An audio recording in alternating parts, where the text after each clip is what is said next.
Olá pessoal, estamos fazendo agora parte do vídeo, na sequência de vídeos é o segundo vídeo.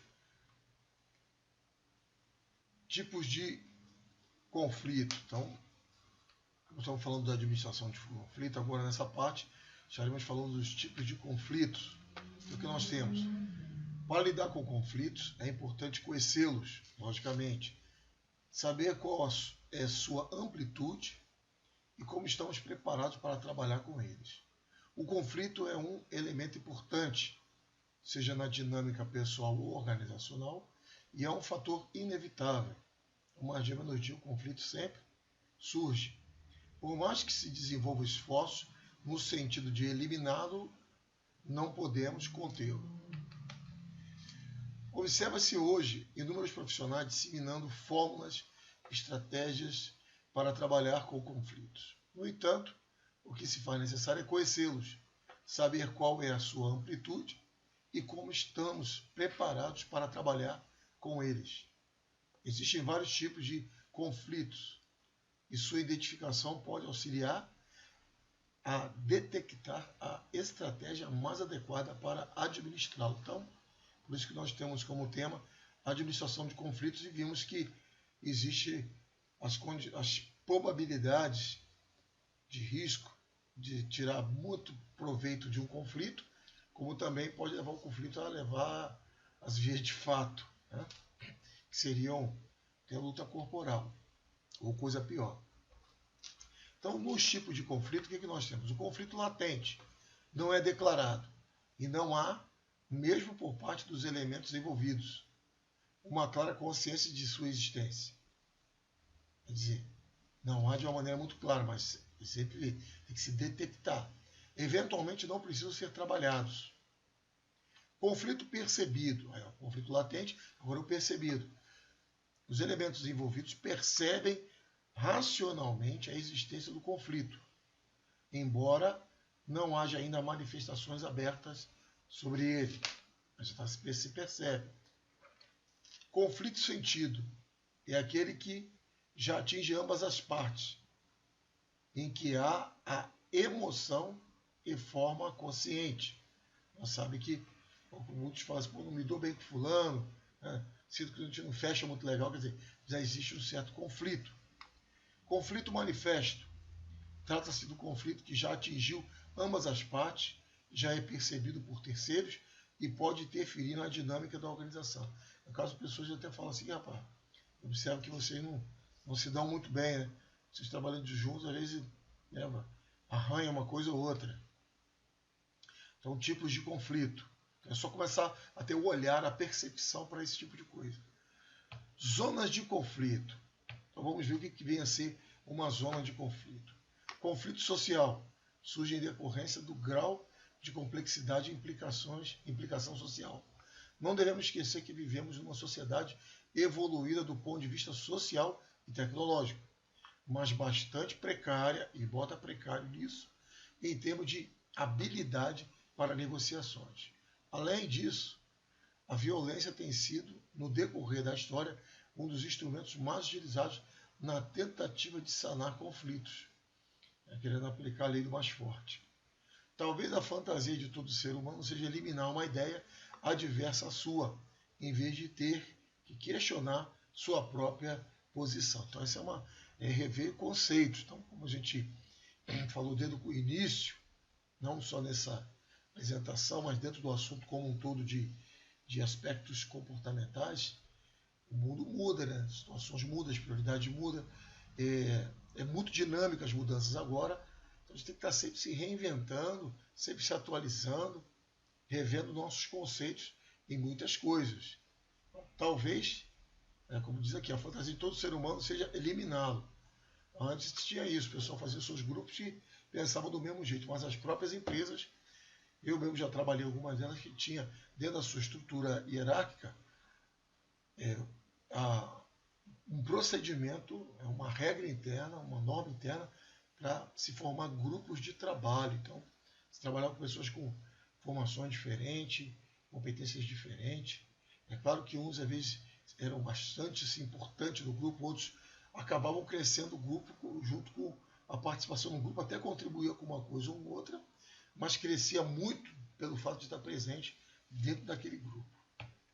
Conflitos tradicionais pertencem à história e são aqueles que reúnem indivíduos ao redor dos mesmos interesses, fortalecendo sua solidariedade. Os conflitos aparecem por 3 razões principais: pela competição entre as pessoas, por recursos disponíveis, mais escassos, pela divergência de alvos entre as partes e pelas tentativas de autonomia ou libertação de uma pessoa em relação à outra. Então, são os conflitos mais tradicionais. Podem ser entendidos como fontes de conflito direitos não atendidos ou não conquistados, mudanças externas acompanhadas por tensões, ansiedade e medo, luta pelo poder, necessidade de status, quer dizer, valorização, às vezes é valorizado um e o outro não é, ou às vezes também há diferença de salário, isso tudo é motivo de conflito.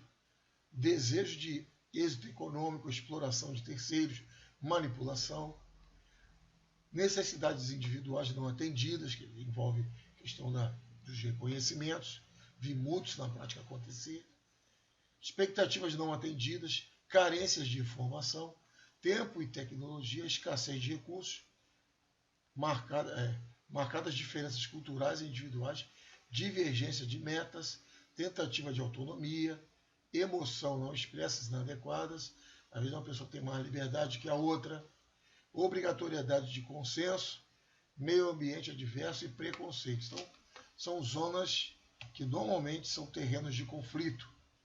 Aí é preciso se perceber isso. Então, você como líder, como uma pessoa que trabalha com equipe, com grupos, é importante ter esse entendimento, sabendo que o conflito não é de totalmente sendo uma coisa negativa. Muita coisa boa pode tirar do conflito, desde que saibamos administrar. Conflito interpessoal. Tais conflitos se dão entre 2 ou mais pessoas e podem ocorrer por vários motivos. Diferença de idade, sexo, valores, as crenças, por falta de recursos materiais, financeiros, por diferença de papéis, podendo ser dividido em 2 tipos. Os hierárquicos colocam em jogo as relações com a autoridade existente, chefia. Ocorre quando a pessoa é responsável por algum grupo, não encontrando apoio junto aos seus subordinados e vice-versa. Isso é muito comum acontecer. E às vezes tem uma pessoa dentro desse grupo que tem mais, vamos dizer, articulação, influência sobre o grupo do que propriamente o líder. Isso também é um problema certo. Existem também pessoas que são promovidas a cargo de chefia, mas na verdade não têm perfil para isso, pelo menos imediatamente. De repente ser tratado, ser treinado. E tem empresa também que promove e nem treina o trabalhador para ir saber esse terreno que ele vai começar a ter contato. Nesse caso, as dificuldades encontradas no dia a dia deixam a maior parte das pessoas envolvidas desamparada quanto uma decisão a ser tomada. Então, esse tipo de decisão acontece, hierárquico, ou a hierarquia tenta resolver no jargão de manda quem pode, obedece quem tem juízo, para inibir a intimidação. E os conflitos, nesse caso interpessoal, dizem respeito ao indivíduo, a sua maneira de agir, de ser, de agir, de falar e tomar decisões. As rixas pessoais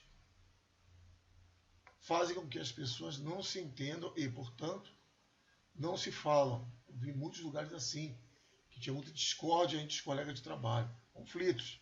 Em geral, esses conflitos surgem a partir de pequenas coisas, às vezes coisas insignificantes, ou situações nunca abordadas entre os interessados. O resultado é um confronto tácito que conduz em muito à eficiência das relações. Então, ou também ineficiência, dependendo. Então, nós temos ainda causas e efeitos dos conflitos. Então, nós já temos falado até no decorrer desse vídeo, a nossa fala, que a As causas podem ser positivas ou negativas. Agora vamos falar disso, causas e efeitos dos conflitos. Entre os vários aspectos do conflito, alguns podem ser considerados como negativos e aparecem com frequência dentro das organizações. Os mais visíveis podem ser identificados nas seguintes situações. Aí tá lá. Quando desviam a atenção dos reais objetivos, colocando em perspectivas objetivos do grupo envolvidos no conflito e mobilizando os recursos e esforços para a sua solução. Então, são aqueles quando desviam a atenção dos reais objetivos. Olha, isso até lembro que há muitos anos eu participei de uma palestra, nem lembro o nome do palestrante, isso aqui foi uma palestra numa entidade conhecida, mas não vem ao caso falar aqui qual foi, e o palestrante falava o seguinte: QI admite, QE demite. Aí perguntou, sabe o que é? Aí perguntando para um, para outro. Praticamente ninguém na plateia soube responder. Ele foi e falou: nós contratamos pelo coeficiente de inteligência, mas demitimos pelo coeficiente emocional. Então, está dentro disso que nós estamos falando. A gente tem que saber se a gente é muito provocador de conflito, que nível de conflito a gente provoca, que zona de conflito a gente costuma entrar e levar os outros. Então, essas coisas são muito importantes a ter em mente.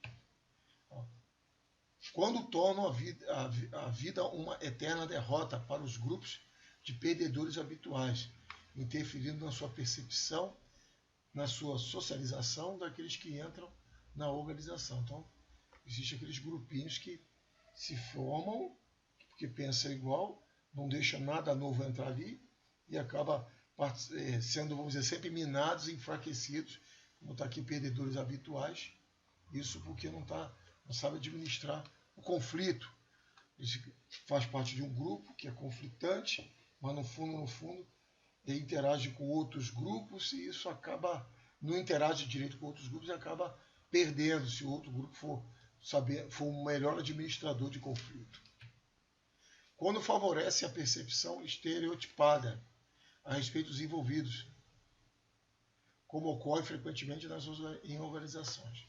Se por um lado existem os estereotipos genéricos, referentes às categorias profissionais, dentro de cada organização, além dos tipos que fazem parte de sua cultura individual, como seus heróis, mitos, tipos, ideais, começam a surgir seus perdedores, ganhadores, culpados e inimigos. Isso é muito comum. Quando trabalhei em empresas estatais, isso acontecia com muita facilidade. Né? A gente tem que ter uma politicagem muito grande, precisava-se ter esse tipo de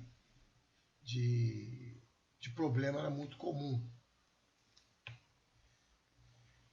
Continuando nas causas e efeitos dos conflitos. Esses aspectos podem ser observados em todas as organizações e são considerados negativos, salvo diante de alguns objetivos menos confessáveis. No entanto, existem potenciais efeitos benéficos dos conflitos. Então, vamos lá. A saber, são bons elementos de socialização, pois oferecem aos novos participantes de um grupo a sensação de envolvimento com alguma coisa.